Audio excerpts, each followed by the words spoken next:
Voici un exemple de fonction trinôme. Cette fonction trinôme, on peut l'écrire sous 3 formes différentes. On va comprendre à quoi sert chacune de ces formes.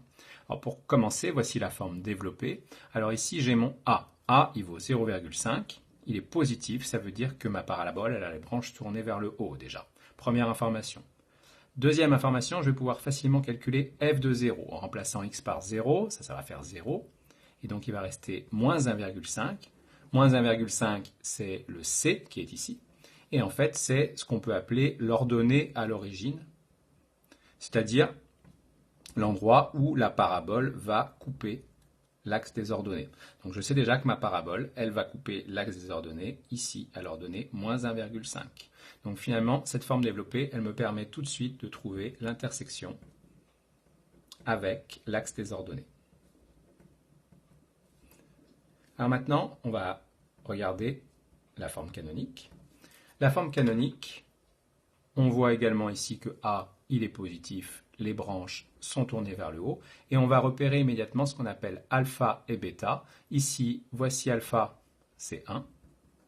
Voici bêta, c'est moins 2. Alors, simplement, il faut faire très attention au signe. Ici, il y a un moins. Donc alpha, il est bien égal à 1. Il n'est pas égal à moins 1, puisque si alpha était égal à moins 1, on aurait x moins moins 1, c'est-à-dire x plus 1. Ça, c'est une erreur qu'on fait souvent. Alors alpha, bêta, il représente quoi? Il représente les coordonnées du sommet. Donc ici, mon sommet, il a pour coordonnées 1 et moins 2. Ici, la forme canonique, elle me permet de trouver les coordonnées du sommet alpha, bêta. 1, moins 2, je place ici mon sommet qui a pour coordonnées alpha, bêta. Voici alpha, voici bêta. Maintenant que j'ai le sommet, je vais aussi pouvoir avoir le tableau de variation. J'ai déjà, dans mon exemple, que les branches sont tournées vers le haut. Donc ça va signifier que ma fonction est d'abord décroissante puis croissante. Je peux dresser le tableau de variation, moins l'infini plus l'infini. Le changement de variation, il est en alpha, c'est-à-dire en 1. Elle est d'abord décroissante puis croissante. Ici, on a bêta, c'est-à-dire moins 2. Et là, on a donc les variations de la fonction f. Voici mon tableau de variation. Et donc, j'ai mon extrémum, bien sûr. Ici, c'est un minimum. Le minimum, c'est moins 2. Il est atteint en 1. Et puis, dernière chose, je sais qu'il y a un axe de symétrie. Je sais que ma parabole, elle est symétrique. Et que l'axe de symétrie, il passe par le sommet. Donc, je peux tracer mon axe de symétrie ici. Et son équation, c'est x égale alpha.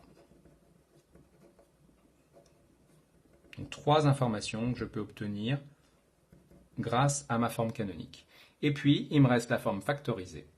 La forme factorisée, elle va permettre très facilement de résoudre l'équation f de x égale 0, qui est en fait une équation produit nul. Donc, si je résous cette équation, j'ai soit x plus 1 égale 0, c'est-à-dire x égale moins 1, soit x moins 3 égale 0, c'est-à-dire x égale 3. Ces deux nombres, c'est ce qu'on appelle les racines. Donc là, mes racines, c'est moins 1 et 3. Voici les racines. Et en fait, ça permet d'avoir l'intersection avec l'axe des abscisses. Donc là, intersection avec l'axe des abscisses.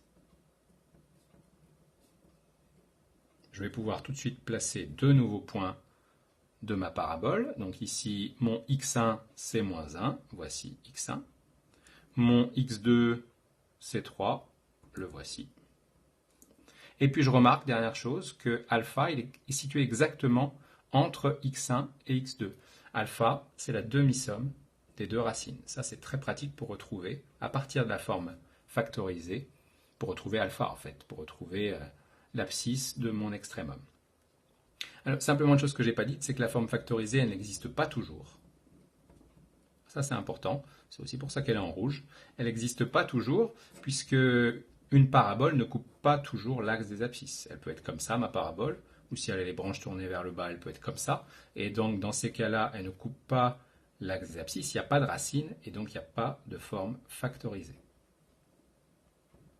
Bon, je vais pouvoir tracer ma parabole. Il me reste peut-être un dernier point à placer. Par exemple, si je cherche l'image de 5, je remplace x par 5 dans cette expression. Par exemple, je trouve l'image de 5 qui est 6, je place le point qui correspond. Et puis par symétrie, je peux placer un deuxième point immédiatement. 3, 4, 1, 2, 3, 4. L'image de moins 3, c'est 6 également. Ces deux points ont la même ordonnée. Et maintenant, je peux tracer ma parabole en reliant tous ces points. Hop, je pars comme ceci. Je passe bien par mon ordonnée à l'origine. Ici, je fais à peu près plat au niveau de mon extrémum. Et puis, je remonte. Et voilà.